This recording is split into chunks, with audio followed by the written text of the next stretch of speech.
ফের নৃশংস হত্যাকাণ্ড। এবার নিউ টাউনের সাহা মার্কেট সংলগ্ন এলাকার একটি গেস্ট হাউসে রহস্যজনকভাবে খুন হলেন এক মহিলা। পুলিশ সূত্রে খবর, খুনের অভিযুক্ত তার স্বামী। ঘটনার পরেই এলাকায় চাঞ্চল্য ছড়ায়। জানা গিয়েছে, রবিবার রাতে 100 নম্বরে একটি ফোন আসে, যেখানে অভিযোগ করা হয় গেস্ট হাউসের স্বামী তার স্ত্রীকে খুন করেছেন। সঙ্গে সঙ্গে ঘটনাস্থলে পৌঁছয় নিউ টাউন ও ইকো পার্ক থানার পুলিশ। সঙ্গে ছিলেন উচ্চপদস্থ পুলিশ আধিকারিকেরাও। এই ঘটনার জেরে ওই মহিলার স্বামীর মোবাইল নম্বর ট্র্যাক করে তাকে নিউ টাউন এলাকা থেকে আটক করে পুলিশ। প্রাথমিক জিজ্ঞাসাবাদে স্বামী জানায়, পরকীয়ার সন্দেহ গেস্ট হাউসের স্ত্রীর সঙ্গে তুমুল ঝগড়া হয়।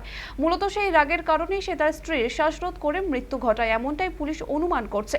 আরও জানা যায়, দম্পতি নাকি ইকো পার্ক ঘুরতে এসে ওই গেস্ট হাউসেই ছিলেন। বর্তমানে নিউ টাউন থানার পুলিশ অভিযুক্তকে জিজ্ঞাসাবাদ করছে। ইতিমধ্যেই পুরো খুনের ঘটনা খতিয়ে দেখতে তদন্ত চালাচ্ছে পুলিশ।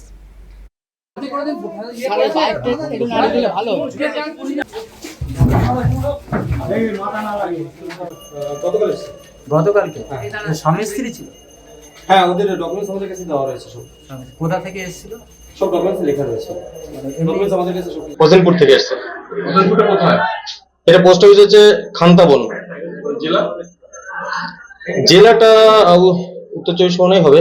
এটা ইকো পার্কে ঘোরার জন্য এসেছিল। 100 ডায়ালে ফোন এসেছিল যে ভদ্রলোক তার ওয়াইফকে মার্ডার করেছে। এই অবধি